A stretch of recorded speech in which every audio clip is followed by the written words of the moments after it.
なので優先順位が大事。だからこそ、あえてその優先順位をつける時間っていうのをちゃんと作ると。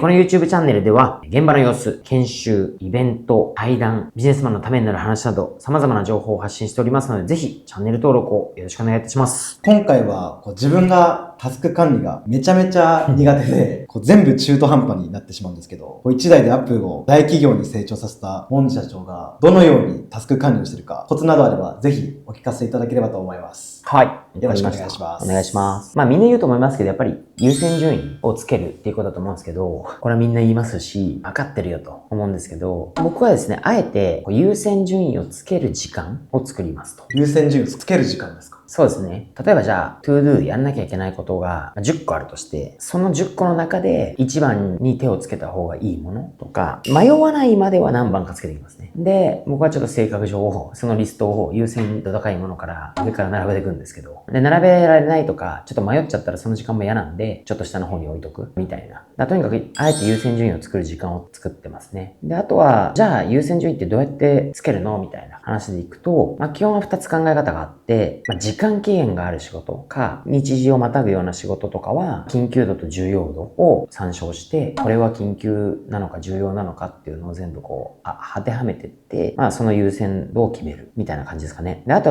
一個、このポイントかなと思うのは、あえて毎日バッファ時間作っとく。突発的タスクって、業種とか内容によっては結構来たりとかすると思うんですけど、上司から今日中にこれなんとかお願いとか、どうもお客様対応で緊急でこれ対応しなきゃいけないとか、こういうのがある程度発生する職種とか業務だったら、あえて1日の中でその突発的タスクの対応時間を最初から入れときますね。例えば午前中のうち30分余白時間、バッファ時間入れといて、午後も入れとくと。これ入ってきたら別にその時間を使って対応したら慌てないですし、他のものも遅れないですし、もし入ってこなかったらじゃあどうすんのって言ったら、明日やる予定だった仕事で前倒しできることをやればいいんですよ。なので、バッファの時間、余白時間みたいなのあえて作っとくっていうのは一つポイントかもしれないですね。あと最後は振り返りですね、やっぱり。僕は図解してるんですけど、例えば日報っていうのを僕は重宝していて、今日の日々の業務の中の日報には今日やらなきゃいけないことが日時業務みたいなの入ってるわけですよね。でそこに、例えば週でやらなきゃいけない仕事、月でやらなきゃいけない仕事を、その日やるとしたらはめ込んでいくんですけど、あと日報の中にも突発的に入っちゃう仕事のパターンも一応上に書いてあるわけですよ。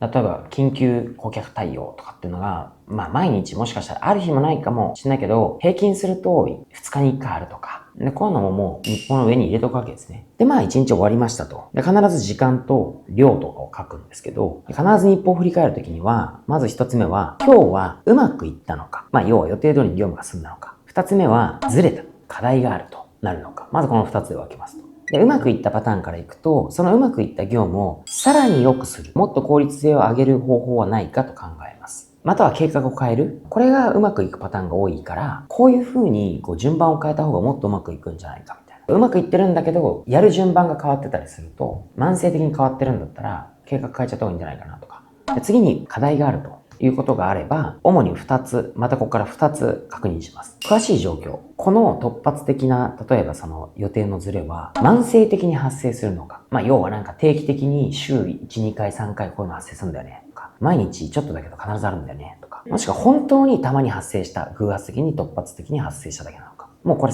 あんまり同じような業務ってまずないよねと。どっちか。で、あんまりないんだったら、もうこれスルーですね。今日たまたま来ちゃっただけだからと。だけど、慢性的に気づいたら週に2、3回発生してる。毎日ちょっとでも発生してるって言ったら、これはもう定型業務なんで、これを自分がやることにちゃんとタスクに置き換えます。でちゃんと時間も予定取ります。っていうのが一つ。で次に、原因を探りますと。要は予定よりずれた原因っていうのは、例えば普段は伝票処理で100枚やってるんだけど、今日たまたまなのか、何か原因があったのかあれですけど、200枚あったから、その100枚多くなった分、時間がずれたのか、量が多かったから時間がずれたのか、もしくは量は変わらないのに、スキルが不足してたからですね。だからとにかく課題があったとしたら、それって、まず慢性的に発生することが本当にたまにの発生だったのか、と、原因ってスキル不足だったのか、ボリュームが多かっただけなのか、これを確認するんですね。でそれぞれ必要な対処をするっていうだけですね。でこれは毎日 PDCA 回していると良くなりますよ。ToDo で PDCA を回すっていう僕、考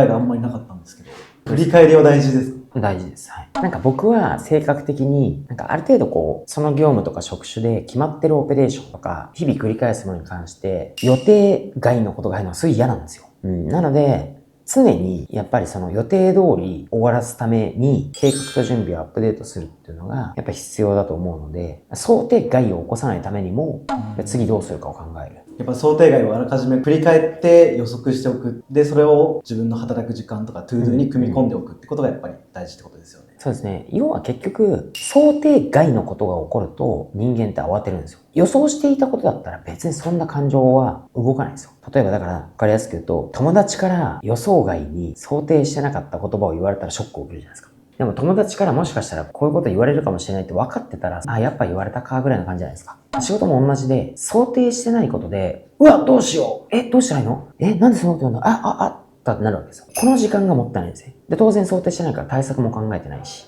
もうこれが無意味なわけですよ。でもある程度想定できてたら、あ、来たかってなって、じゃあこのことが来たんだったら、これはこういう風に対処しようってなんとなく考えてるわけですよ。だから慌てないし、どうしようっていう考える時間がないですよね。だからこの重要なポイント、違う観点でいくと、悩む時間がもったいないんですよ。なるほど。これがちゃんとこう、悩む必要があることの必要な時間だったらいいんですけど、ある程度こう繰り返されてる似たような仕事とかパターンの中で、これやってたらただのアホですよね。なので、悩む時間をいかに減らすかっていうことをやりますよね。確かに悩む時間も減れば仕事の時間も増えますもん。もちろん悩まなきゃいけない仕事もありますと。要は悩むというか考えなきゃいけないこともある。でもそれはそれで別で時間取ればいい。日々のそのタスクをうまく回していくんだったら、なるべく悩む時間を消した方がいいんですよね。悩まないためにどうするかってことをちゃんと計画して準備する。もう一つは、やっぱ仕事分解する。じゃあ例えば営業で、商談に行くっていう時に、極端な話、プレゼン資料を作って上司に確認してもらって、客先に持って行って、何分喋って、で、その後お礼のメールを送って、進捗確認の連絡をこのぐらいのタイミングでして、で、場合によってはなんかちょっとその作業があって、で、受注したら何をして、これすごいラフな感じだと、受注活動。その受注活動の中身を分解して、工程1、15分。工程2、30分。工程3、1時間。ってやって分解をする。で、それぞれに何分かかるか。みたいなのを出していったりすると、そんなに悩まないんですよ。可視化した方が悩む時間も少なくなるみたいなことですか？そうですね。だから、うちで何やってるかっていうと、まず業務の可視化をしますと。何にどれぐらい時間かけてるか、量はどれぐらいなのか、現状やってる仕事をとにかく可視化すると。で次に、その可視化が一生終わったら分類するわけですよ。例えば時間軸で言ったら、それは毎日やる仕事か、毎週やる仕事か、毎月やる仕事か、毎年やる仕事か。であとは項目、大項目、中項目、小項目みたいな。これが分解の要素ですよね。こんなことを一通りやって、業務一覧表には主に項目があって、かかる時間が書いてあって、で、期限が書いてあって、担当レベルみたいなのが書いてあって、実際にその、どのぐらい時間かかったか、量をどれぐらいやったかを書くんですね。で、この日報を毎日振り返るのが本当は大事で、それが先ほど言った、この日報を毎日見てうまくいったのか、課題があったのか、じゃあうまくいったらどうするんだ。課題があったらどうするんだっていうのも決めておいて、それをこう、ルーティン、回していくわけですよね。ありがとうございます。